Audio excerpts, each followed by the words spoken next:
Bonsoir, chers frères et sœurs. J'espère que vous allez bien et que vous avez eu un bon fête de Pâques avec toute l'espérance qui vient du fait que notre Sauveur est vivant et qui règne aujourd'hui. Nous allons bien.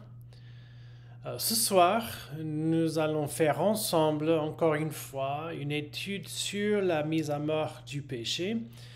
Et cette étude se trouve dans un sujet plus grand, le sujet de la croissance spirituelle, comment nous grandissons dans notre vie spirituelle. Et juste un petit rappel, nous avons commencé par 3 principes pour mettre à mort le péché. Au début, on a parlé du fait qu'il faut développer une mentalité, il faut faire attention aux motivations. La dernière fois, nous avons parlé des méthodes de la grâce. D'abord, il faut cibler la racine, il faut protéger les pensées, il faut remplir les pensées avec la vérité, la Bible. Et ce soir, nous allons parler du fait que l'une des méthodes de la grâce, c'est de vivre en communion avec l'Église petit e. Cela veut dire que on ne veut pas penser ce soir qu'il faut être en communion avec l'Église avec un grand E, dans le sens qu'il faut se soumettre à une organisation, une institution de l'Église. Non, c'est plutôt avec l'assemblée, la communauté locale, l'église locale. Une façon de mettre à mort le péché, c'est de vivre en communiqué avec les frères et sœurs. Ça, c'est le sujet pour notre étude ce soir. On va juste commencer par noter que, comme on le sait tous, cette idée les uns les autres apparaît 100 fois dans le Nouveau Testament. C'est-à-dire, la supposition de la Bible, du Nouveau Testament, c'est que nous vivions ensemble. Il n'y a pas cette idée une seule chrétienne qui vit isolée de tous les autres chrétiens. La Bible suppose que nous vivions ensemble. Voilà, ça c'est la première chose qu'on veut noter. Typiquement, les exhortations du Nouveau Testament sont au pluriel. Quand il dit, il dit pas mais à mort le péché, c'est mettez. Typiquement, les exhortations sont en pluriel. Et on peut dire, mais c'est parce qu'il a écrit aux églises. Et on veut dire, oui, c'est ça.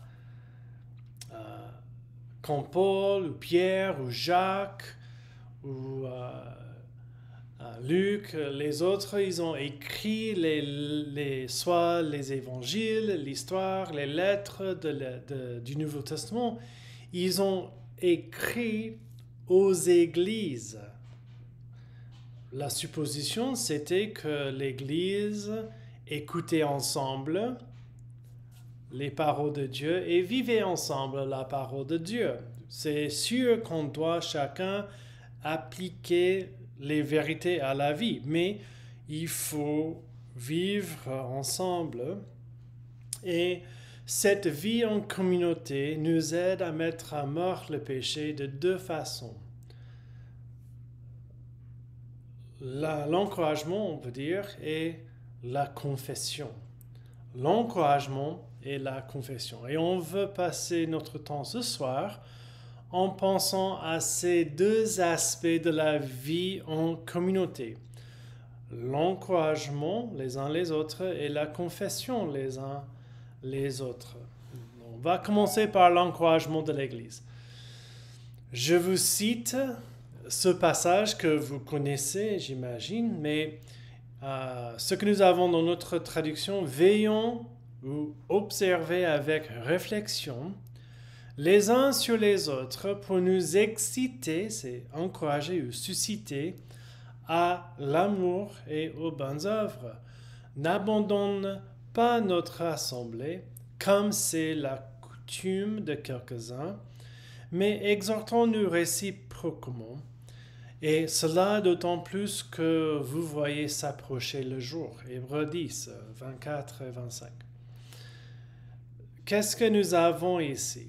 Veillons, j'ai traduit ici un peu plus l'idée, mais c'est qu'on note quelque chose dans la vie de quelqu'un d'autre, on réfléchit, et après, nous avons, grâce à cette réflexion, la capacité de susciter quelque chose dans la vie de quelqu'un d'autre. L'amour et les bonnes œuvres. Et comme le verset 22 explique, c'est impossible si nous ne sommes pas ensemble. Et il y a quelque chose ici pour nous, quand on pense au péché dans nos vies, qu'on veut gagner la victoire sur ces péchés, on ne peut pas faire sans l'encouragement des autres personnes. On note d'abord qu'on ne doit pas vivre en communauté d'une manière égoïste, toujours fixé sur ce qu'on reçoit. Et c'est un peu comme ça qu'on a une grande tentation, soit le dimanche, soit le mercredi soir, soit un samedi ou vendredi.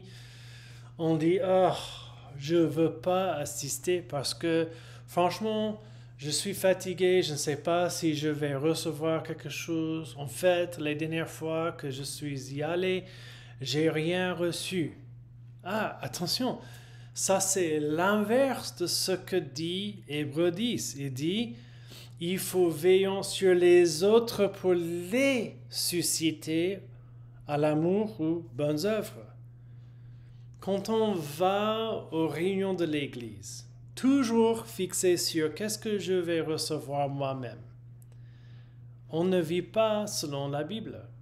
En fait, on n'est pas là pour aider les autres, on est comme les personnes qui sont toujours des personnes qui reçoivent, qui prennent. C'est pas la vie chrétienne. Deuxième chose à noter, on doit recevoir les encouragements des autres membres de l'Église. Et d'accord, on dit oui, je ne peux pas y aller pour être quelqu'un qui prend toujours, mais il y a besoin de la grâce pour recevoir les encouragements, les exhortations, n'est-ce pas? On arrive et quelqu'un nous observe, il réfléchit, après il veut partager avec nous quelque chose. J'ai noté dans ce que vous avez dit, ou je note votre visage, votre attitude, et je veux t'encourager à faire quelque chose. Et tout de suite, qu'est-ce qui arrive? C'est l'orgueil. Ah non, merci, mais non, ça va. Il faut de l'humilité pour recevoir les exhortations des frères et des sœurs de l'Église, qui notent, qui observent, qui réfléchissent et qui partagent pour nous inciter aux bonnes choses. Attention, que l'orgueil ne soit pas un obstacle pour notre croissance spirituelle. Il faut faire attention. Troisième chose à noter par rapport à l'encouragement. On doit oser faire les encouragements aux autres membres de l'Église.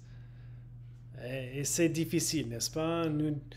Nous sommes tous, globalement, nous avons tous un peu de réserve. On ne veut pas trop dire aux autres. On ne veut pas trop oser troubler les eaux dans la vie des autres personnes de l'Église. Et c'est comme ça qu'on peut avoir les églises où les gens vivent année après année après année. Ils ont toujours les mêmes péchés, de la colère, du découragement, manque de foi, des gens qui utilisent les paroles, les expressions qui découragent les autres, les péchés qui restent, des couples qui sont pas bons, la vie de la famille qui ne marche pas, mais on n'ose rien dire. Ce n'est pas ce que Dieu veut pour l'Église. En fait, ce qu'il veut pour nous en tant qu'une Église, c'est que chacun vient à l'Église, au culte, aux réunions, avec cette attitude. Comment je peux servir les autres et comment je peux être servi des autres? Comment je peux donner l'encouragement pour la vie spirituelle et quel encouragement dois-je recevoir moi-même pour que je continue dans la vie spirituelle? Et ça crée une atmosphère qui est tellement différente.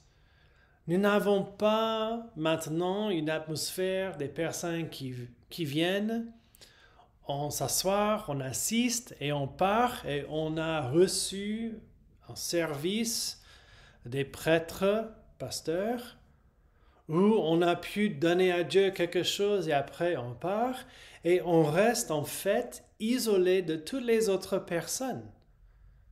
Oui, on partage peut-être un peu les souffrances de la vie, les obstacles de la vie, mais on n'a pas cette vie d'une église où on peut observer et réfléchir et après inciter à l'amour et les bonnes œuvres.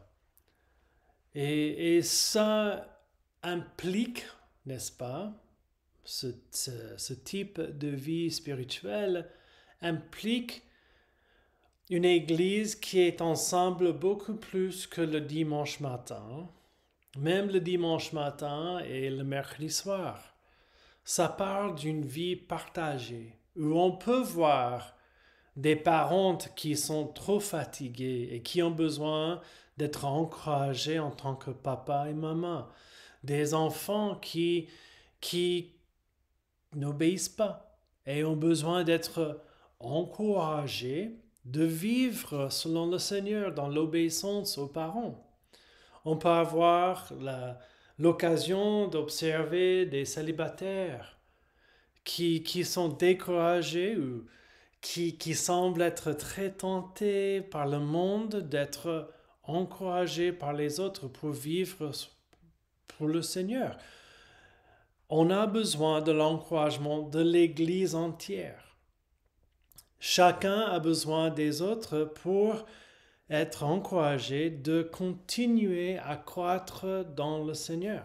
Et si on est isolé, on ne peut pas réussir à vivre.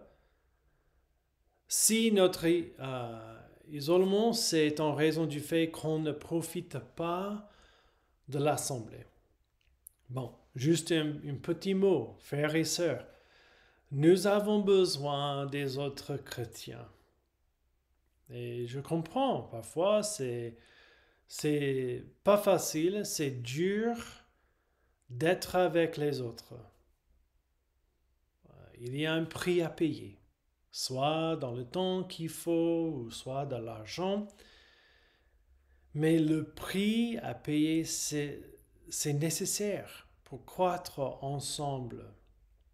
Ça, c'est une partie, c'est l'encouragement. L'autre partie, c'est la confession. Et j'ai oublié de changer le titre, mais on va parler de la confession maintenant dans l'Église. Et je cite Jacques 5.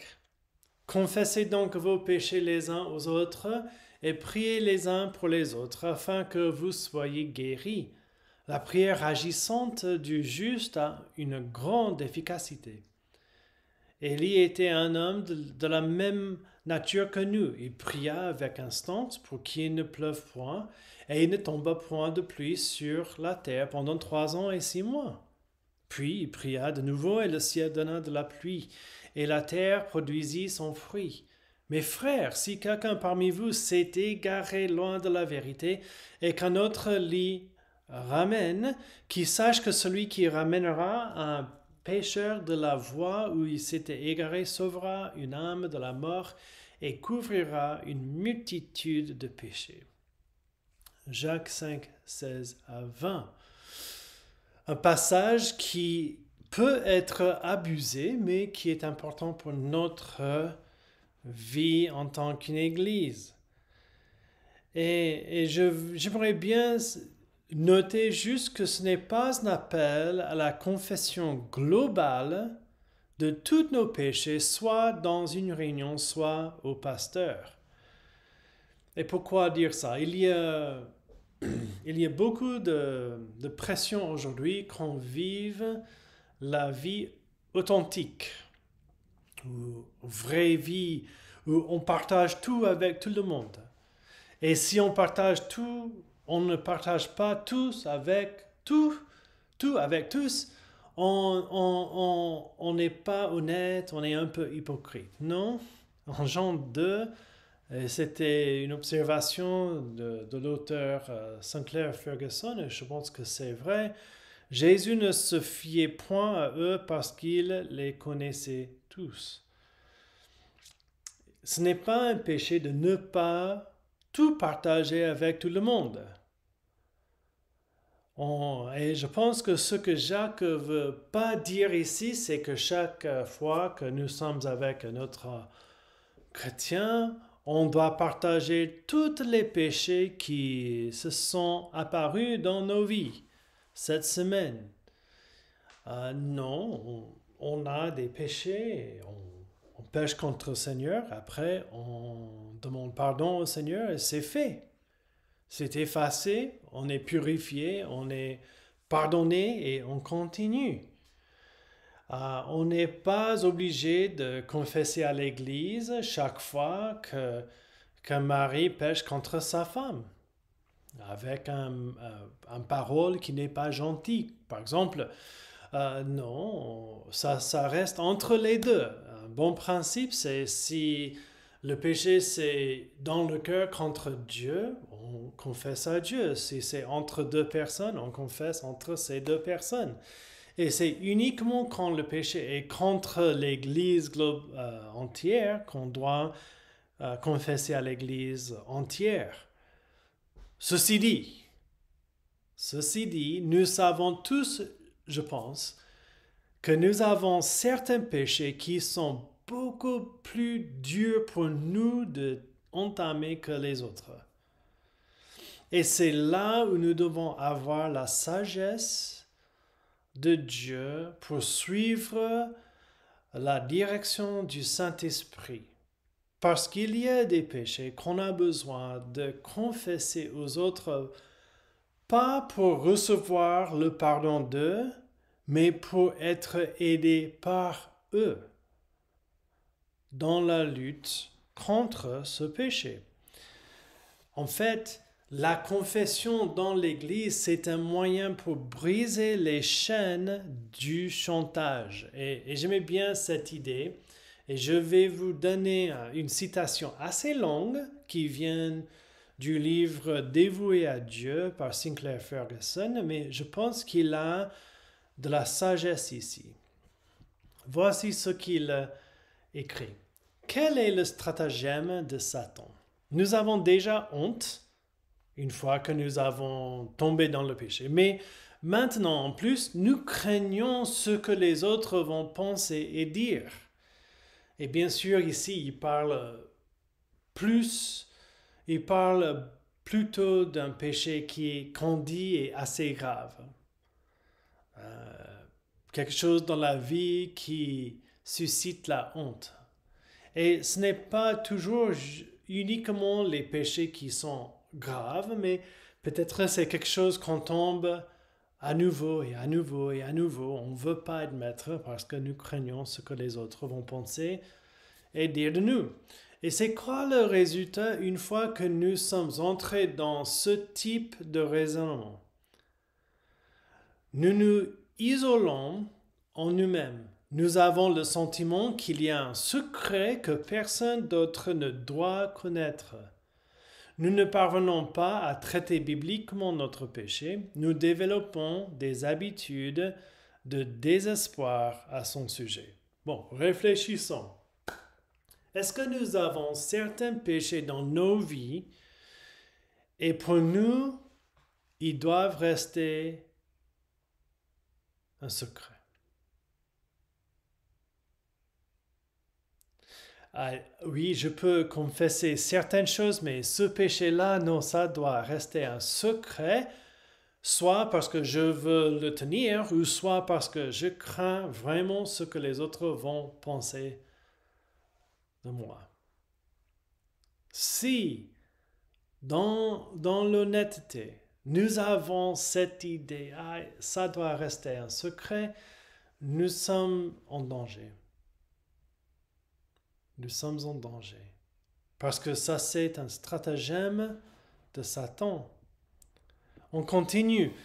Maintenant, nous cachons ainsi notre péché. Nous ne l'admettons pas, même à Dieu. C'est, insinue le malin, Satan, le seul moyen sûr pour répondre. On est tombé. On a regardé quelque chose qu'on savait il ne faut pas le faire. On a dit quelque chose, on a fait quelque chose, et maintenant on a beaucoup de honte et on ne veut pas même parler à Dieu.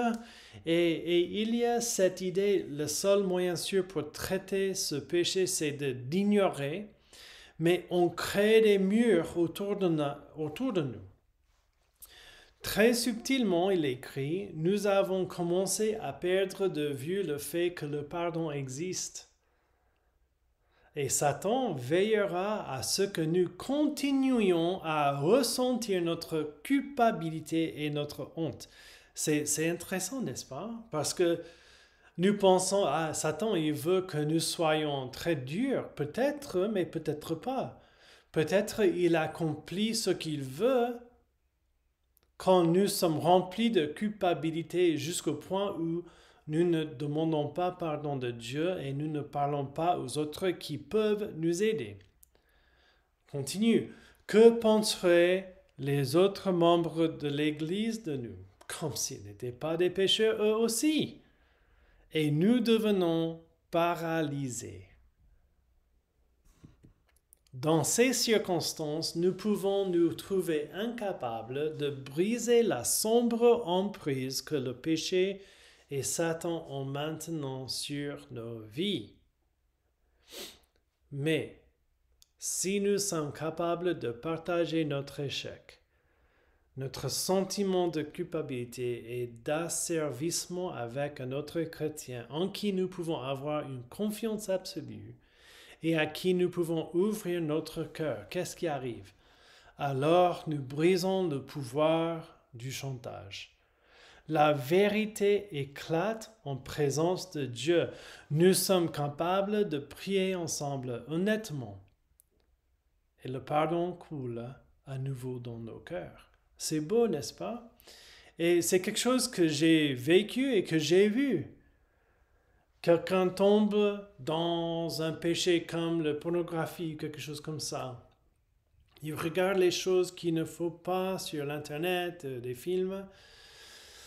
Et la honte s'installe dans la vie.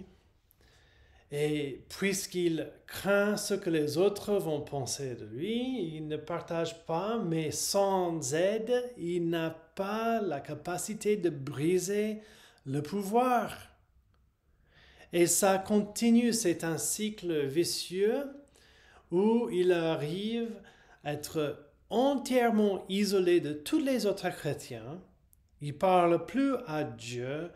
Il a des mauvais sentiments qui viennent de la culpabilité et il essaie d'enlever la culpabilité, les mauvais sentiments, en faisant ce qui incite d'autres sentiments qui sont mauvais de la culpabilité. C'est un cycle vicieux qui peut être brisé quand on parle aux autres. On confesse pas pour recevoir le pardon, mais pour recevoir l'aide dans la lutte contre le péché. Et mes frères et sœurs, nous avons besoin de ça. C'est la vie de la communauté chrétienne. Et c'est quelque chose, moi-même, que je vois, que je dois améliorer pour moi-même et ma famille, mais aussi pour notre Église. Avec tout ce qui se passe, le Covid et tout cela, les confinements, les reconfinements, les reconfinements, qu'est-ce qu'on fait? On a un peu l'habitude maintenant de, oui, on peut être ensemble le dimanche. Mais après, c'est les vies à part. Mais nous avons besoin de trouver des façons de vivre ensemble. Et je prends cette opportunité pour nous rappeler de ces trois choses à faire entre nous. Prier les uns pour les autres, communiquer les uns aux autres et partager avec les autres. Est-ce que vous êtes en train de faire ces trois choses? Le PCP. Moi, est-ce que je dois le faire avec vous, comme je fais maintenant? C'est un peu plus facile de faire avec les églises, les chrétiens ici. Mais est-ce que vous êtes en train aussi de faire ces choses? Est-ce que vous appelez les autres pour partager, pour demander comment vous allez? Quand nous sommes ensemble, est-ce qu'on prend cette opportunité chaque fois de parler aux autres pour qu'on puisse soit encourager et être encouragé, ou soit confesser ou d'écouter les autres pour qu'on puisse tous grandir dans la vie spirituelle et surtout, comme ce principe parle, la mise à mort du péché. Que Dieu nous aide à continuer à lutter et à grandir dans le Seigneur. Prions ensemble. Notre Père Céleste, nous avons besoin de toi parce que c'est pas facile de vivre avec les autres. Nous avons besoin de l'humilité du Seigneur pour qu'on puisse aller être avec les autres, cherchant les façons de les encourager, mais aussi suffisamment humble pour recevoir l'encouragement.